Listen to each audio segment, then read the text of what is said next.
Are you looking for ways to up your game? Steps you can take to improve either your personal or your professional outcomes, or maybe both? Are you tired of all the ridiculous life hack claims and you're wanting to take steps that will create lasting, meaningful, positive change? Welcome to the Catalyst Health, Wellness, and Performance Coaching Podcast. I'm your host, Dr. Brad Cooper of the Catalyst Coaching Institute, and today we're going to focus on the performance aspects of health, wellness, and performance with one of the best in the business, Steve Magness. His books have sold over 300,000 copies, and you've seen his writing in Outside Magazine, Runner's World, Forbes, Sports Illustrated's Men's Health, and a variety of other outlets. In addition, Steve's expertise on elite sport and performance has been featured in The New Yorker, Wall Street Journal, The New York Times, The Guardian, Business Insider, and ESPN The Magazine. And his talents don't stop there. Once upon a time, he ran a mile in 4:01 back in high school. At the time, the sixth fastest high school mile in U.S. history. If you're looking to earn your MBHWC approved coaching certification, the kickoff of the next opportunity is just around the corner. If you've got questions, if you want to talk it through, if you want to figure out how does this fit in my career, how does it build on what I'm currently doing or what I want to do in the future, whatever it might be, reach out to us. Results@catalystcoachinginstitute.com anytime. We'll set up time to connect and talk through all those things. All right, Catalyst community, it is time. It is time to be a Catalyst with Steve Magness on the latest episode of the Catalyst Health, Wellness, and Performance Coaching Podcast. Steve Magness, it is so fun to have you here. I was joking offline. I first got your Science of Running book back in around 2014. It's massive, but I think I read every word. Great stuff. Great to have you here. Thanks for joining us. Oh, thanks so much for having me. I'm thrilled to be here. So before we dig into, we're going to talk a lot about performance today, but before we dig into how others can enhance their performance, let's talk about your track record, because it's pretty cool. So in high school, you had one of the fastest mile times in American history. I think it was sixth. By age 30, you had the book that most runners, the one I just referenced, had on their must-own list. And then you've had two best-selling books with another one of our favorite guests, Brad Stulberg, by the time you're in your mid-30s. Did you have any idea that you would be here now? No, I had no clue. Zero clue. And I think it's funny, as I reflect on my life, if you look back, it seems like there's a strategy to it, but it's really, I just I find things I'm interested in and I just go full bore on them and explore them, and not necessarily to achieve bestseller or anything like that. It's just hey, this captures my interest and attention. Let's go for it. I love that. And I hope people are tuned in oh my gosh, I'd like to do. So how do you avoid the squirrel effect? Because I hear that all the time. Oh, I go all in, but I never released anything. And I'm like, you went all in for 15 minutes. So how do we, we're not going to be Steve Magness, but how do we take that strategy of pursuing something you love, but going deep enough that it actually turns into something meaningful and it's not just chasing squirrels all the time? Yeah, that's a really good question. I think there's a lot of danger in a couple different avenues on this. Is A, you can go all in so that you're fragile, right? So that it's you have to do it instead of wanting to. And on the flip side is you stay surface level and you don't go deep enough to understand if you're really good at this or have an avenue or not. And the advice I give to people is to remember back to elementary school, and everyone's was different. So this might not apply to everyone, but this is how my life kind of worked. Is I would dabble around and try every different sport and read every different book that caught my interest or whatever have you. And some I'd just be you know what, basketball in for me. I'm quitting. Mom, dad, take me out of this league. This sucks. But you try something and then you get hooked, right? And you just go for it. In elementary school, for me, it was soccer. I remember being obsessed with soccer and playing all the time and playing with my friends and all that time. And eventually that phase went away, but I dabbled and explored enough until I found something where it's hey, this really captures you. And then when it captures you, go deep. And I think that's the same thing that we have to do here. And that's actually how I kind of figure out and write books as well. As I just read a lot, talk to experts, talk to people like yourself, what catches my eye. And I'll write all these things down in a notebook until it's almost like you get this overwhelming pressure of like, hey, this is something I keep thinking about. This is something I keep wanting to explore. And that's your indicator to not be the squirrel and say, okay, I've explored enough. It's time to use this knowledge. It's time to like go deep and really figure this thing out. So it's not the instantaneous, ooh, that looks cool, and all of a sudden you're chasing off that direction. It's, oh, that looks cool. Let me write that down. Ooh, there it is again. Ooh, there's another component of that. Okay, now I've got enough depth that I can take this somewhere. You're nodding your head. People who can't see you necessarily unless they're watching the video. Whoa, are we on the right track there? And also, I want to know what's your notebook strategy, because there's all kinds of. Is it a little thing you stick in your pocket? Is it your phone? You got a notepad? Do you like what's your route on that piece? Yeah, you're spot on. You're spot on. So, and actually, there's some really good research behind this that has shown that like this is how breakthroughs occur, which is you explore and then you exploit, which means explorers mean go broad, very general, to use good friend Dave Epstein's terms. Like we just had him too. Have range, right? Yeah, great. And then eventually, right, fantastic book.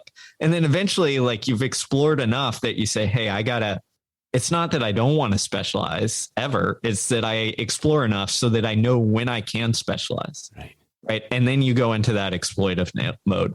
So mine is, again, lots of notebooks. I've got them right. I mean, the listeners can't see this, but I've got them right here. And like my system is pretty straightforward. I have notebooks by my bed and then by my office. Okay. And one is what I'd call is just like a general, like, hey, this is interesting things. I just write whatever is interesting in it. And then eventually that'll turn into like a specific thing. And that's the one that stays in my office. A specific thing for me is like a topic of a book, right? Once I know, hey, this is going to be like a book topic, it gets its own notebook, and then everything related to that goes into that. And I just fill that up until like I'm ready then to move on to like the outline, the writing, etc. So it's this interesting system. And then the only other thing, I'm like a notebook fanatic. So the only other thing I'd add is I also have a very small notebook, which is thin, which I take on walks. Oh, okay. Because a lot of times what I found, and I just take my dog for a walk, basically every day, but is like those insights when I'm struggling on something, like come to fruition when I'm out on a walk. And I used to take my phone, but what I found is when I take my phone, then I want to just distraction, right. Check it and all that stuff, and the good stuff doesn't come. So I just found these like little tiny notebooks, throw one in my pocket, and that's how I get those insights. And you and I are both runners. Any tools you use running? I've carried a voice recorder with me on long runs, and it's amazing how many ideas pop into my head. But between we also have a dog, and she runs with me every day. So between the leash and the recorder, it's like, okay, let me just carry a backpack while I'm running here. So do you do anything on the run, or do you just run as an open season, let the brain float? Yeah, that's a good question. I've experimented with the voice recorder as well. And you're right. I mean, it brings some great stuff, but I also sometimes run with my dog, and sometimes like I hate carrying stuff. So I tend not to do that. I still haven't found anything good for how to manage that, but man, like runs are like freeing. Like it's crazy, especially like just a nice, easy, longer run, how many ideas and insights pop into your head. And there have been so many, it's like my secret to writer's block. Whenever I get writer's block and I'm just stuck, it's just like go out for a run. Yep. Totally. And then the challenge though is that often what happens is I'll like solve the problem on the run, but it'll be like by the time you get back, it'll it'll be like midway through the run and I'm like, I got it. And I'm like, oh no, get me I have to home. make it back. Get me home. So that's the struggle. Haven't solved that one. Okay. Yet, So I think we're on to something. We need to start our company now. We're announcing this today, the Magness Cooper dog leash. It's going to have a recorder in it. And so you have your dog with you, and every time you think of an idea, there's this little button on the leash, and it saves that for you. So we'll launch that this afternoon. So I'll check back with you on that. All right. So I love the Growth Equation Manifesto. It really, our 4 cornerstones in our organization is move, fuel, rest, and connect. And you're essentially saying the same thing. It's emphasizing the established evidence-based practices, not the headlines, not the fads. Where did that manifesto come from, and why is it such a key message? Yeah, it's something that I know you work on a lot. It's something that Brad and I think about a lot, is we just look out into the world and we see, everybody wants to get better. Like everyone wants to get healthier and more productive, all this stuff. And it's clear there's a need, especially in today's always connected, always online world. But what you see so much is like quick fixes and hacks and things that are very short term, that aren't evidence-based, that don't have like validity behind them, don't often work. And it's sad to see, but you see people jump from like hack to hack or quick fix to quick fix. So, Brad and I were having this conversation for probably like the 100th time, voicing our frustrations on like, oh my gosh, like, did you see this? Like they're selling this magic, device to cure all our ills. Like, why don't people just go for a walk or a run or whatever have you? So we said, let's do something about it. Let's put this out there and just, no frills, what works, back to the basics, and just give people a reference. And it might get lost in the winds of the internet a little bit, but like people who need it are going to find it. And it's something that I think is needed out there. Yeah. Keep it going. Do not get to whatever, man, we need you out there. It's so, so important. All right. I'm 56. I still love hitting the track once in a while for a set of 400s, dial up a pace run now and then. You've discussed how this is not just about fitness. It's about life, and a part of life a lot of us avoid. What do you mean by that? Why does it matter in the bigger picture to do stuff like that? And for the non-runners, it might be something different, but those types of things. Yeah. So I think it's incredibly important for 2 reasons. One is that doing difficult or hard things like going in the track and doing interval run puts you in like a mental, emotional state that you're not there very often. We don't visit it. I had a track coach when I was in college who I remember this distinctly, again, like 20 years later, is or almost 20 years later, is we're at the end of a set of 400s and I'm just on the ground, dead, exhausted. And he's just walking around talking to himself kind of as we're just like trying to recover after the workout. And he's like, you know what, guys? Like your parents probably haven't felt what you have in like 20, 30 years, if ever. Yeah.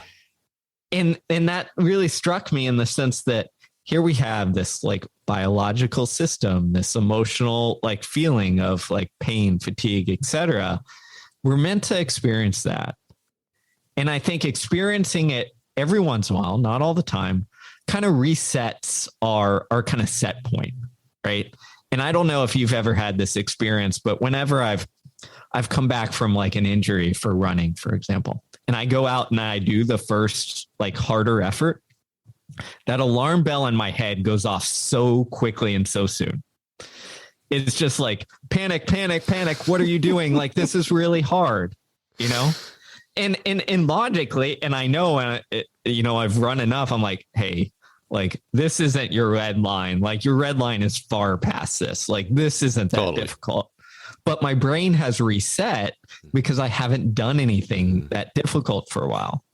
So I use that kind of analogy, and that applies not just to running, but it applies to everything in life, I think, is we have to do things that push us beyond our comfort zone a little bit, like get that flood of emotions and feelings and put us in a place where we got to like navigate that so that we kind of reset that set point so that it's where it's supposed to be instead of like alarm bells going off all the time. Well, it's resetting that set point, and it's forcing you to access tools and internal tools and resources that you don't use when you're flipping through Netflix. You don't use when you're responding to emails. You're having to dig a little deeper, and that's almost like a second reset in my mind of, okay, not only do I recognize I can tolerate this, but I also recognize I can pull in these other resources that I haven't used for a couple of months. So yeah, I can see that. That's huge. Exactly. And it's funny. So in my newest book, it's called Do Hard Things. I was looking into that exactly. Like that's what it was exploring is like, and what it shows, or what the research and experience of world-class athletes and performers shows, is pretty simple. They have a bigger toolkit to deal with like discomfort or deal with like, challenges or stress or what have you. It's not that they're like any tougher or better or like amazing or whatever have you, is they are able to cycle through all these different tools that some of which won't work. But like the average Joe or the person who hasn't done anything difficult for a while, their toolkit is limited. Yeah. They might have like, oh, I'm going to put my head down and try and push through this. And that's it. Right. The elite marathoner is like, well, I can push through it. Well, I can create like psychological distance. I have this self-talk. I can change how I talk to myself. I can shift my attention inwards to something or outwards, and all these different like tools and tactics that are at their disposal. And I think the same thing applies whether it's, we're talking sport, but it applies in everything. The broader your toolkit, like the more you can take on these difficult challenges. So I think you're spot on. It's not only like, let's do something challenging. It's like, let's keep those tools sharpened so that, if I'm put in a really difficult situation, if choice A or tool A doesn't work, it's not doom and gloom. It's like, oh, let's move to the next one. Like I've got other tools in my tool belt to pull out and use here. I don't think I'd share this with you, but my PhD work was actually on my thesis was on functional mental toughness. So all the things you're talking about, what are the practical things that Joe, Sally, Steve, whoever, not the Ironman triathlete, not the Navy SEAL, but anyone can utilize. And it's the things that you talked about, and it's creating that toolbox. And that's what we examined. That's what our literature is published about, was some of those key aspects of thrive, prepare, and activate, and how any of us. So, oh man, I'm so excited about your new book. All right. So showing up day after day after day after day is core to your message. But come on, the whole go hard or go home, like that makes for a pretty good poster. It makes for a pretty awesome t-shirt. Like what's your response to that kind of stuff that people are like, no way, man, you gotta crush it. Go all in today. Well, what do you do with that stuff? Yeah. I get it. I mean, I think the message is like, as you said, it's kind of motivating. It's like, to me, it's the old school, like football or high school coach who like, gives you the rah-rah speech. And for a moment you're like, yeah, let's go do this. But what I'd say there is that works in the short term. Yes. When you really need it, like if you've got the game on the line, sure. Go into that mode, like go after it, but it's not sustainable. We know this. We know that you can't be, go all in, like crush it, etc. every day, because fatigue, physical fatigue, mental fatigue, it all gets in the way. It's again, to use the running analogy, sure, maybe we'd be better off, or we'd run faster if like every day we could do something really hard, but our body and minds can't do it. like our body and minds won't adapt. We'll overtrain, we'll burn out, etc. So you have to find that balance between like that stress and, lighter work or recovery that allows you to stay in the game for the long haul. And I think that's where the consistency comes in, is it's not just about hard work. It's about figuring out the work that you can do consistently over the long haul, because if you can stay in the game long enough, you're going to adapt and you're going to get better. Let's sit on that for a second. I think people miss that so much. I know I have for decades in terms of athletics, not so much in life, fortunately, but staying in the game, staying healthy, this having to start over piece is such a fallback. Do you think that does apply to life as well as athletics? I do. And the reason I do is it's become incredibly clear during watching people go through the pandemic. Oh. Because what you've seen, my wife's a teacher, I work with doctors and entrepreneurs and all sorts of folks who are trying to perform at a high level. And what you saw is like their instinct was like, okay, let's get through this. Like, let's put our head down. And for a while you had to, right? That was all that we could do. We're just trying to survive and make it to the next step.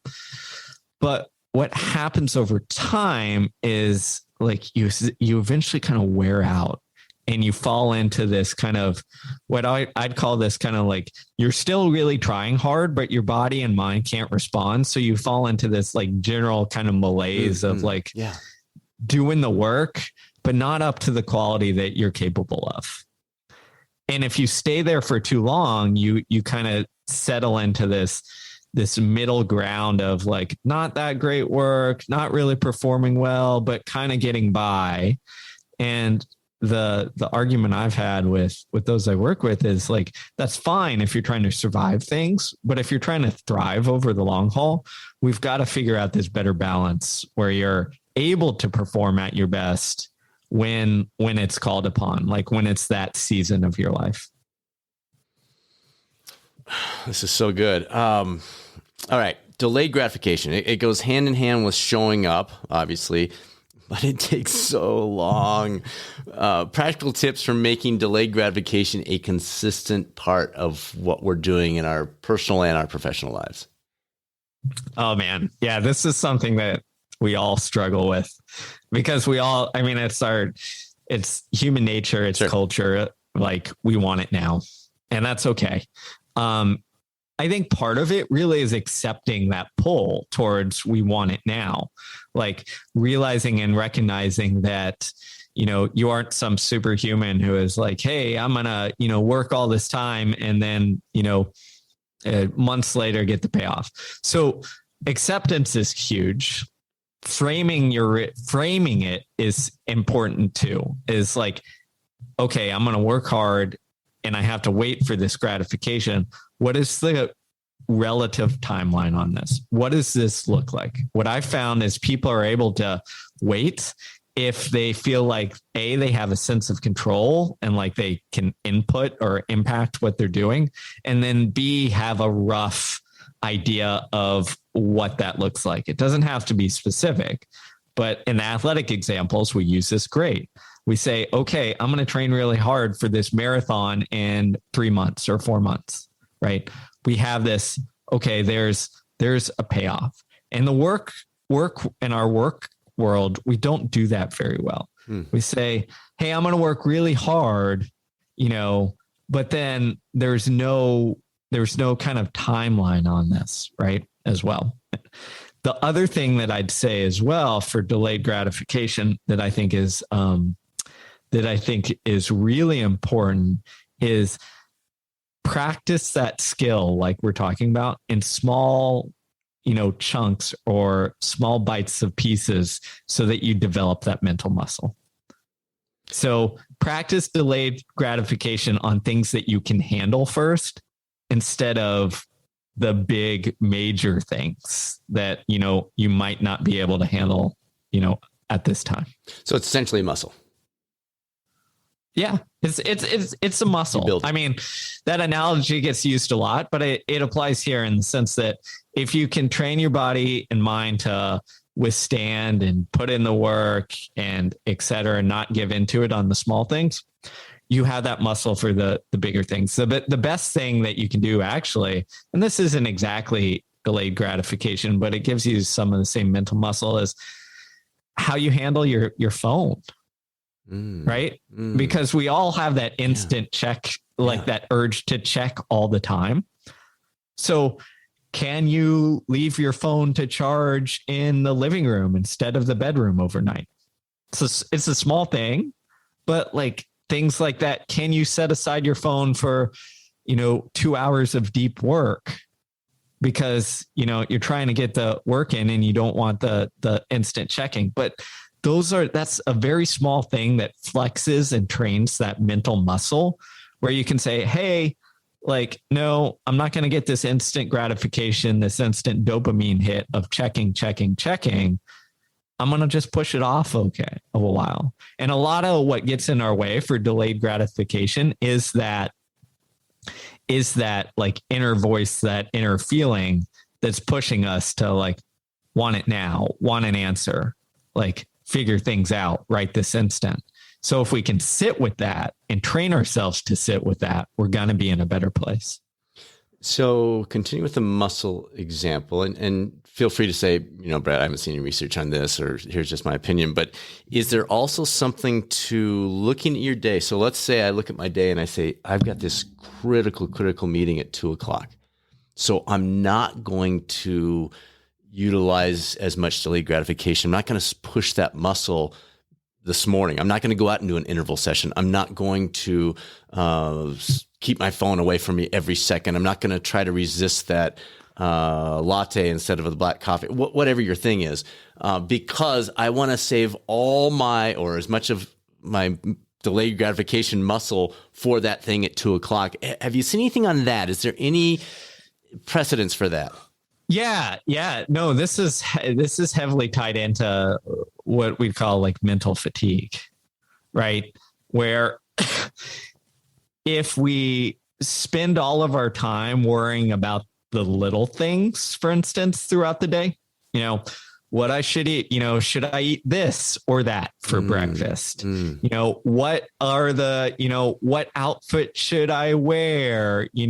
Should I do X, Y, and Z first? Making all of these decisions, these small decisions, will create decision fatigue, which then makes you more susceptible to A, making poor decisions, or B, not having like the energy and motivation when you need it most. Gotcha. So actually with a coaching client who is, the CEO of a very successful company, we've talked a lot about, hey, when you've got like a big meeting coming up, treat it like you would a big race, right? Do you do your hardest workout like the day before the big meeting to make sure you're ready? No, you taper into it. And, he's had a lot of success of like identifying, hey, these are the big things that matter. How do I make sure I'm going in fresh mentally for those things that matter? Right. So actually, as I think about it, one of the largest things in our daily life that gets in the way and creates this mental fatigue is often responding to emails. Because they take a lot of mental effort. We got that mental and emotional effort of like, oh, I got to respond to all these people and all this stuff.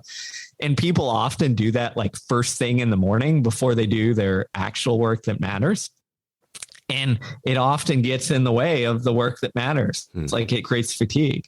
So I've also often told people, it's like, hey, like I get it. You got to check your email and all that stuff. And if you can't like resist that, what I tell people to do is like scan, see if there's anything that is actually urgent. If there's not, then move on and set a time when, you're not getting in the way of the deep hard work, where you can go back and mindlessly kind of respond to those emails. And within that, it sounds like routine positive routines are absolutely critical, because instead of me sitting down and saying, well, what should I have for lunch today? Should I go with this or this? It's just like, I have a salad with a protein source. It's just a given. I don't think about it. It literally is every single day. So there's zero mental energy for that. Is that the type of thing you're leaning into as well? 100%. I think, if you look across athletes, if you look across, high performers in other areas, they're masters at routine, and positive routines that allow them to do the work. I joke with high level runners is I always say, your breakfast and lunch are almost always the same, aren't they? And they almost always 100%. Are. Yep. Yeah. The lunch is, or the dinner is the variable that changes. Totally. The breakfast and lunch is like, okay, I'm going to eat this. I'm going to eat this after my workout. Like, it's always the same stuff. And I think that tends to happen, to a degree naturally, but it does because it makes it part of the routine. Right. And I think the same thing applies, with your work. So for instance, my writing, whenever I know it's like, hey, it's book writing time, I've got to sit down and write. I have, specific routine that like makes sure or puts me in a space where I can do the work. If not, then I'm like any other human. I'll sit down with maybe a blank, Word doc in front of me. And then I'll be like, oh, I wonder what my email says. I wonder what Twitter says. I wonder there's always something quote unquote better to do that your mind will grasp onto. So you create the routine to put you in the space where you don't grasp onto those things. Good stuff. All right. We're going to take a slight left turn here. You recently wrote about how failure can unlock success. That just sounds counterintuitive, but as I thought about it, it does really resonate. I mean, there's plenty of songs out there. We learn from them, I think, is a country song that's out there right now. Can you explain what that means and how we might see it in our lives, or not see it, but like create that movement in that direction after a failure we've been through? Yeah. I think failure is powerful. And I know it's a little cliche to be like, learn from your failure, et cetera, et cetera. But if you look at the things that tend to hold us back, it's our expectations, the pressure, all of those things cause us to kind of get in our own way often. And we become our own worst enemy. And often what failure does is, if you frame it right, it takes that load off, because you're like, okay, well, that kind of sucked. Like, I guess I shouldn't have those expectations. And what you often see is what I call like the failure bounce back, is someone struggles at something, but then that like lightens the load, because like all their mental baggage of like, oh, I need to be perfect. Like, this has to go great, blah, blah, blah. That goes out the window because like it didn't go that well. And that forces them to get at what actually matters, right? It's not the voice in their head that's telling them like, oh, you need to be perfect or else you're not good enough. Like, that failure almost frees them up. So as I said, I think the framing is really important here, is you have to be able to like get that clarity and not have failures attack you and your ego and your sense of self, but instead be like, inform you on, okay, what went wrong? Where do I go from here? And if you can have that kind of mindset, then it frees you up to, I think, be able to perform at your best and have that kind of bounce back effect. And is there a part of that, or am I on the right track about additional motivation?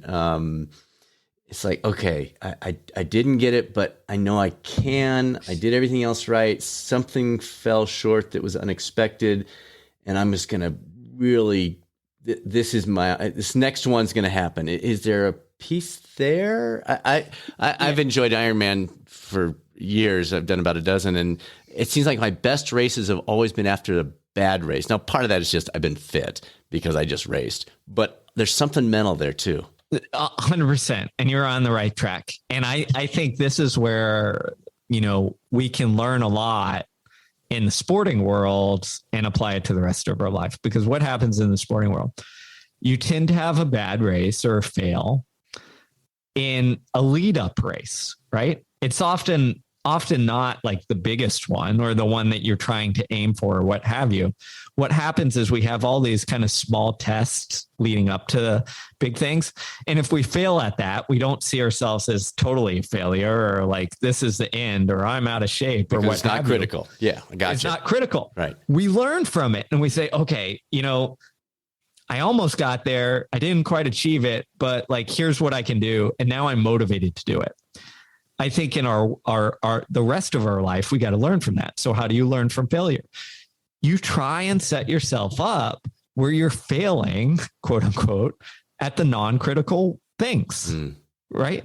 You give yourself that time and space to try and see if if you're at where you're at, and if you're not at where you need to be, that's okay, because you can learn from it and get motivated because it's almost like you see how close you are. I'm sure you've had this experience. Like you compete in Ironman, you run a race and you're like, gosh, I didn't reach my goal, but like, man, if only I would have done this differently on this swim or during this transition or paced it a little bit better here, I would have crushed that. And even though you quote unquote failed and didn't reach your goal, you're not now even more motivated because you know what you need to do next time to be able to like make and surpass your goal. We need to do the same thing in our lives, like give ourselves those opportunities for small failures so that we can learn and grow and get that motivation that we're so close if we can just figure this out. So like you said, easy to take a sporting example with that. There's a million of them. How does the person listening to this who says, dude, I'm into gardening. Like, I don't care about Ironman. I don't care about running intervals. I've got a job that's important to me. A family that's important to me, hobbies that I really enjoy. How does that person set themselves up with some of these pre-A races, in quotes? Yeah. I'll give you an example from my non-athletic life, writing. Okay. So I could just come up with an idea for a book and then stay, and just go into my basement and just write, and not put anything out there related at all. Right. And that might be a good strategy because then it catches people by surprise. And then it's like, oh, people don't know. Or I could do, which is what I tend to do, is, I take little spots of the book or ideas around the book that I'm thinking about. And I say, you know what, I'm going to write a newsletter about this. I'm going to write a blog or article about this. And I'm going to see what the reception is and what the feedback is on this topic. And that informs me, right? That tells me, and sometimes they flop, right? Sometimes people are like, oh, that wasn't that good or didn't get that much traction. And that tells me, you know what, Steve, maybe I shouldn't include this in the book, or maybe I'm thinking about this topic in the wrong way and need another example to get this so people resonate with it. So, I don't know how that applies necessarily to gardening, but it's the same kind of concept. Just look for small bits in your workplace where it's not the major thing. It's not the presentation to the CEO on like, here's the 20 slides on how to improve, how to, take the next step in our company. It's test out those slides in small groups or small, or, more minor situations where you get that feedback, where you can see if it's working or not. And folks, we will include links to their Growth EQ newsletter you've got to follow him on Twitter. He's awesome on Twitter. So I love how you're saying that, because now I'm seeing that, like you're writing stuff. I'm like, these are amazing tweets. Now I got your secret. These are coming from your future book. So great stuff. I probably read about 4 newsletters consistently. Yours, Epstein's, Morning Brew, and one or two other ones. So great work. Keep that up. Keep testing it, because we're loving it. It's good stuff. So at a time when so many people are working from home, your thoughts on your desk providing a home field advantage, I loved. Speaking of your preview stuff, can you set the stage and help us understand how any of us can take that, whether working from home or back in the office now? Yeah, this is one of these these items that I wrote about in our newsletter that just caught me because I was digging through. I was in one of those exploratory phases and looking through research and not really looking for anything, and it just caught some research that caught my eye, which is essentially is we're used to having the home field or knowing about the home field advantage in sports, right? Play at home, you tend to play better, all that good stuff, right? But what the research shows you is that same concept applies in our actual homes, our working life. When we feel like a place is home, or we have what's called psychological ownership over something, it's almost like our brain gets the message that is like, hey, you're safe. It's secure here. You can you can perform up to your potential. You don't have to worry about what other people are thinking or doing or criticizing you because you're at home. You're in a comfortable spot. And what the research shows is that when we're in that space, we do perform better. We have less anxiety, like we're more creative. And how does that apply to our workspace? Pretty simply is when we make our desk our own, whether that's at home or in our office, when we have items that when we decorate it, when we have items that remind us that this is our space, this is who we are. Those could be pictures of your family. In my case, I keep a stack of books on my desk that are my favorite and interesting ones because they signal hey, this is what you're interested in. My notebooks, pens that I use for those notebooks. I also have on the side of my desk, a small whiteboard with markers. It's my space. Right. And if you can create that, whether at home, whether in an office, it is your brain is constantly getting that signal that hey, this is where you work. This is who you are. This is you should feel safe and secure here, and you're going to perform better. In some small ways, it reminds me of one of my favorite all-time movie scenes in Hoosiers, where they go into the state championship and the kids are from this little tiny town and they look around and they're like, oh my gosh, this thing's huge. And the coach says, hey, pull out this tape measure. And they measure the free throw line and they measure basketball hoop. And he's like, oh, that's same as our home gym. Oh, that's same as our home gym. And all of a sudden the kids, you can just see their faces. Okay, we're going to be okay. This is us. This is our place. And you're saying more than that, but it reminds me of that as you were talking that through. Yeah, that's such a brilliant scene, and it's spot on. And in fact, one of the research studies that I came across is they were doing these kind of mock, not mock kind of debates where it's you're trying to win or get more out of the kind of debate or whatever have you. And the person who they said, hey, it's going to occur in this room, but we're going to let you in here 30 minutes before and you can put up whatever slogans or posters on the wall, and your opponent, we're going to keep them outside and they're going to walk in at the last minute.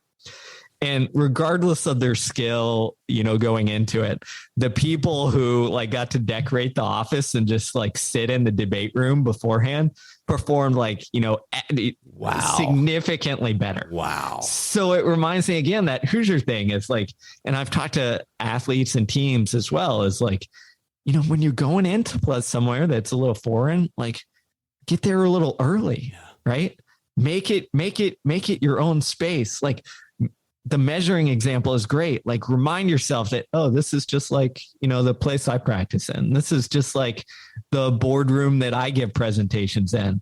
One of my really good friends who's a phenomenal speaker, and that's what he does.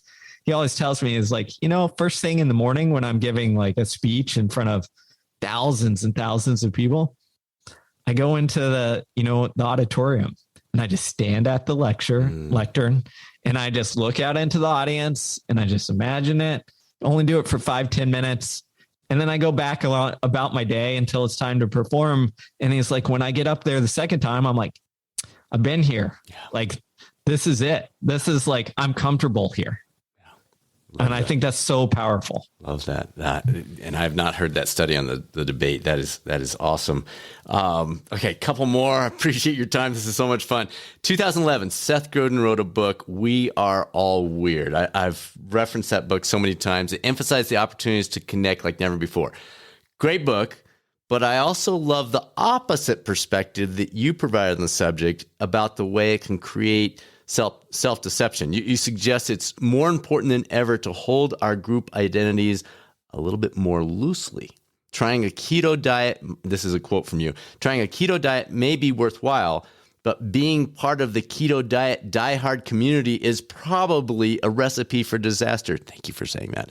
Having a sense of community in your church may be fantastic, but if the entire congregation starts screaming political aimed rhetoric instead of the values for which your beliefs are based, it's a good sign to leave. Steve, I cannot tell you how grateful I am for you saying that. And folks, it applies to so many different settings. Tell us more what you mean by this. Let's get this message out here. It is so needed right now. Yeah, I think this is one of our central parts of society that we need to look at. Yes. And basically it comes from, again, I'll go to the psychology research and then give you the practical, which is there's fascinating research and validated and all that stuff that shows essentially that when we get our identity intertwines with a group, we go where the group goes, right? So if the group changes their viewpoints, we get dragged along with it.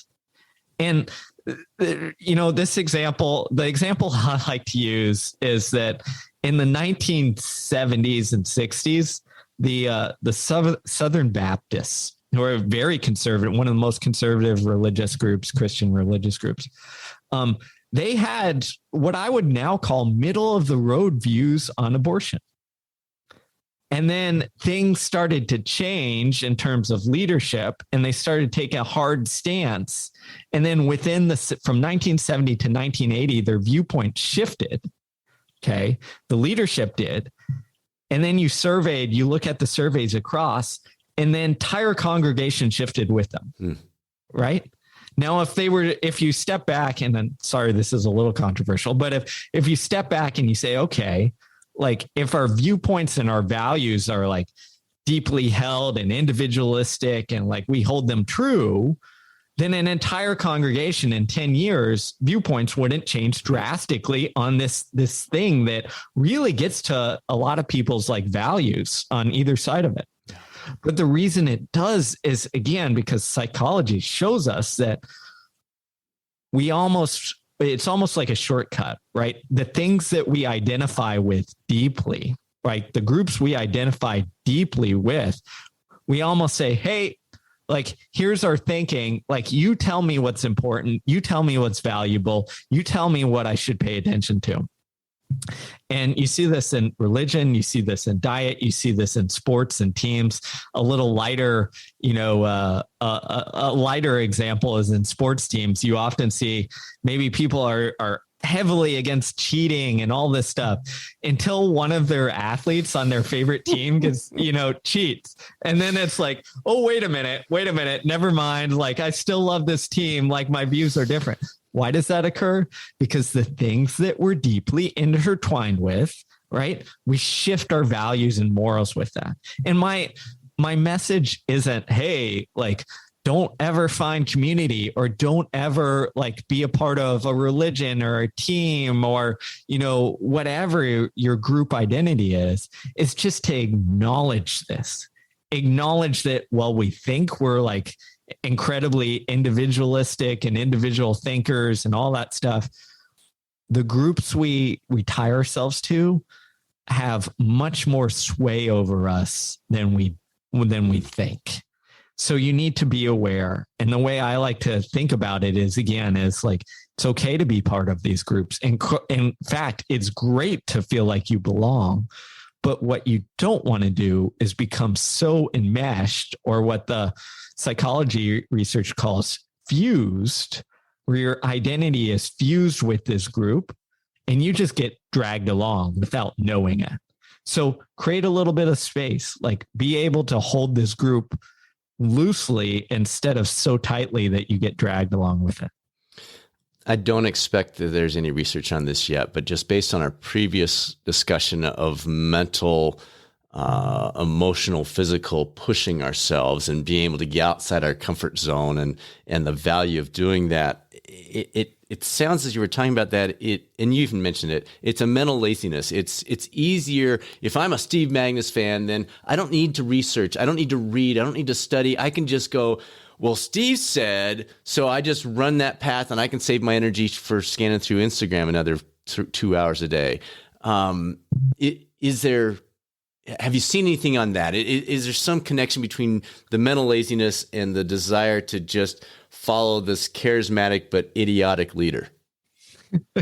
100%. There actually is some research on this, on identity fusion with leaders as well. Is it's essentially a shortcut. And we can, like, I think we have to understand that the mind was designed or like evolved to be kind of lazy, and for good reason, because whether it's physical or mental, it takes energy. And for much of, humanity's existence, energy was like the key commodity. You're like, I got to find food. Yeah. Like, I can't expend all this stuff. So we kind of evolved to have this kind of lazy thinking. And one of the shortcuts that we use is, well, we'll just use others, right? If this expert is telling me this, great.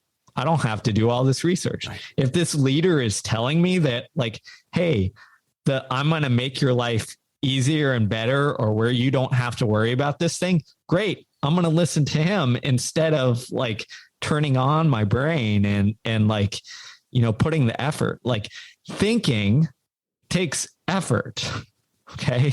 So this is like going against this kind of lazy ingrained, it takes effort. We have to be deliberate about it. And my message is, it's part of human nature, but be aware of it. Understand when it's okay to take the shortcut, because I do it too, right? I look like you. I read certain newsletters. I follow certain people on social media. I do that as a shortcut, essentially, because, I can say, hey, Dave Epstein is going to go really deep on this topic, and I don't have the time to do that. So I'm going to listen to Dave because he's a really clear thinker on this. What I would caution is, like, do the work to understand, like, whoever you give that shortcut to has some power now in your brain. So just make sure you're giving that to people who seem trustworthy, authentic, and accurate, and all those good things. Yeah. I was writing up something yesterday, and the phrase came to my mind. If you find yourself waving the flag, meaning carrying that as your identity, whether that's it doesn't matter, sports team, politics, religion, etc. If you're wrapping yourself in that flag, waving the flag, it may be time to wave goodbye. That's that key aspect of when it gets that intense. That should be a red flag for all of us. Not necessarily to leave it, but just to say, whoa, wait a minute, Brad. What are you doing here? That's too much. I love that. I think that's spot on as kind of a rule of thumb. And, if you look at ancient religions and ancient wisdom, I'm thinking, Buddhism in particular, they talk a lot about, holding that identity closely or loosely, right? And how, often when we get too enmeshed with things is when things like it's that struggle, that pain comes in. So I think you're spot on. And I think the message is, again, having a secure sense of self and identity and all that is important, but it's almost like there's a Goldilocks about it, right? And how do we know where we're in the Goldilocks? Like, you got to check in and be like, hey, am I holding this flag, or am I in a good space where this cares and where I care about this is important, but it's not driving the ship. Right. One more, and then I'll just open up to anything we haven't covered that you're like, Brad, we got to get this out there. It's easy to blame others for our shortcomings. You point out it's usually us getting in our own way that causes the speed bumps. What do you mean by that? Because that's an important message too. It's so easy now to go, well, I would have, but such and such happened, or culture or society or whatever, so I didn't ever have a chance. Walk us down the path of what you're talking about here. Yeah, I think it comes back to human nature. Like most of this stuff is like, we didn't just evolve to have lazy thinking. We also evolved to protect ourselves, and not just physically, but mentally and psychologically and emotionally, which means if we fail at something, if we're struggling at something, if something goes the wrong way, if we get a D on the test and we're supposed to shoot for an A, what happens? We come up with all these, we almost give ourselves all these mental outs, right? Well, we justify it. We say, oh, the teacher did, she graded harder, or this person didn't like me. And all those things are just protective mechanisms. They're to make sure that we, don't feel bad about ourselves and our ego doesn't get hurt and all that stuff. But often it's those protective mechanisms that get in the way, because they don't allow us to see clearly and deal with the actual thing. We're able to excuse away or justify away without seeing the problem or seeing the roadblock that is getting in our way. So what I tell people all the time is step one is we're going to get in our way, but step one is to minimize that. We all have these tendencies to self-sabotage, to get in our own way, to give ourselves excuses for not starting. And if you look at and you take time to reflect, what often happens is we all have our own patterns for this. You have your go-to systems, right? Your go-to excuses. So step one is reflecting on that, identifying on that. And then step two is, okay, how do you get rid of that? How do you get out of your own way? What is your roadblock? What is your common excuse? What is your common pitfall that makes it where you can't see the actual thing or problem clearly? And once you kind of accept that, then you're able to deal with the thing. Love it. Love it. Steve, this was so much fun. Any final words? You're like, Brad, you forgot to ask me about this, or we got to get this out in the world. What's the final words of wisdom you want to share with the audience here, my friend? Oh, man. No pressure. No, I know. Final words of wisdom. I think first off, I'd just say, I love this conversation. I could have this with you for hours. It's so it's enlivening, right? It's something that makes me feel alive. So I guess I'll go with this. We talked about dealing with the thing. We talked about doing hard things. I think that's the message I want to give is if you can, take on challenges, do hard things, if you can, connect with people in the real world, I think it's so basic and simple, but those are the things that matter. And even things like this conversation we're having, put yourself in position where you can learn from others and then wrestle with these things that we're all wrestling with without it affecting your ego and without you thinking oh, what's wrong with me? I'm lazy or I can't get stuff done. No, you're just human taking on the human condition. That's fine. Now acknowledge that and let's figure out a way through it. Fantastic. What a great way to wrap. My friend, thank you so much. Really appreciate it. Excited about your new book. Thanks a lot. It's interesting. I first discovered Steve back in 2014 when I picked up his original book. I've got it sitting here in front of me, The Science of Running, and I couldn't set it down. And then he just kept getting better. We will provide a link to his books and his Twitter account below so you can continue to follow all of his outstanding work. Steve, really, really appreciate you joining us today. Thank you, Catalyst community. Thank you so much for tuning into the #1 podcast for health and wellness coaching. Thanks for sharing it with others. We don't do any advertising, so any growth, it's on you, and we really appreciate it. Next week's episode is for those who are looking for a spark, something to get you moving. A few years ago, we released a series of 5-minute, we call them catalysts, to provide that spark to start your week. The feedback was really strong, so we took a break for a while, but we're going to bring back a new one. We're not going to do a series, we're going to do one. If you like it, we'll continue to incorporate regular 5-minute catalysts into the schedule, so please let us know. As always, feel free to reach out to us with any questions about your current or future coaching career.